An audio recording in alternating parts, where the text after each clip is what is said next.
तमाम जम्मू कश्मीर के एसपीओज को ईद की बहुत बहुत मुबारक। और साथ में जम्मू कश्मीर पुलिस के तमाम उच्च अधिकारियों से लेकर के तमाम पुलिस विभाग में काम करने वालों को ईद की बहुत बहुत मुबारक और रामनवमी की भी मुबारक। और एसपीओज जो पिछले कई दिनों से बेहद परेशान थे कि किस तरीके से ईद, जमात उल विदा और नौरोज़ मनाएंगे, तो आपकी तनख्वाहें रिलीज़ हो गई हैं। उम्मीद करते हैं कि आपके अकाउंट्स में भी आ गई होंगी। और इसके साथ साथ लेफ्टिनेंट गवर्नर मनोज सिन्हा साहब से भी शुक्रिया अदा करते हैं कि ईद से पहले ही ईदी आपने इन एसपीओज को दे दी। लेकिन एक गुजारिश मेरी डायरेक्टर जनरल ऑफ पुलिस जनाब नलिन प्रभात साहब से और एलजी मनोज सिन्हा साहब से है कि अगर जम्मू कश्मीर में अवाम की हिफाजत के लिए और आतंकवाद, टेररिस्ट के बीच में अगर कोई दीवार बन के खड़ा हुआ है तो वो आपके एसपीओज है, जम्मू कश्मीर की पुलिस है, जो हमारे जम्मू कश्मीर की आवाम को बचाती है। इसलिए मैं आपसे गुजारिश करता हूँ कि एसपीओज जो हैं उनको भी इक्वल वर्क, इक्वल पे दी जाए। और आपके पुलिस डिपार्टमेंट में एसपीओज इसीलिए काम कर रहे हैं क्योंकि पुलिस डिपार्टमेंट को एसपीओज की ज़रूरत है।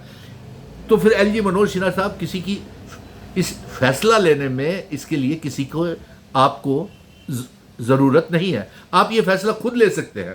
एसपीओज की तनख्वाहें दिल्ली में 35,000 रुपया मिलती है और अगर मिनिमम वेजेस एक्ट के मुताबिक भी तनख्वाह देनी हो तो वो भी 25,000 रुपया तनख्वाह बनती है।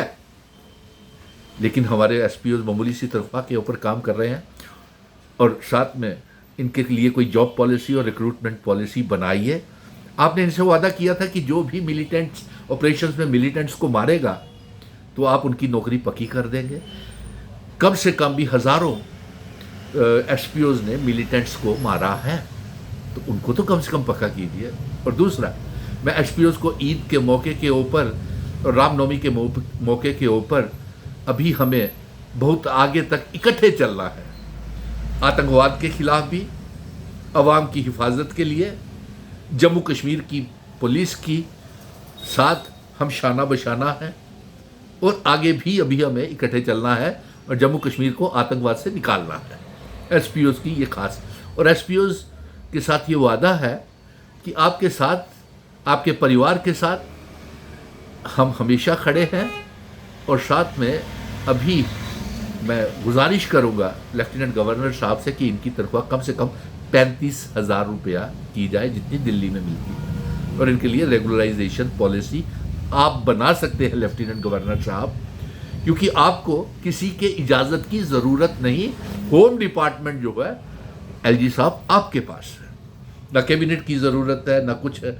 कैबिनेट के फैसले भी तभी लागू होंगे जब आपकी मोहर लगेगी एलजी मनोज सिन्हा साहब की। तो ईद की मुबारक लेफ्टिनेंट गवर्नर साहब को भी, तमाम जम्मू कश्मीर के एसपीओज को भी और जम्मू कश्मीर की पुलिस को भी ईद की बहुत बहुत मुबारक और रामनवमी की भी बहुत बहुत मुबारक। और एसपीओज को तनख्वाहें जो है एलजी साहब ने और डायरेक्टर जनरल ऑफ पुलिस साहब ने ईद से पहले ही दे दी हैं। धन्यवाद। जय हिंद।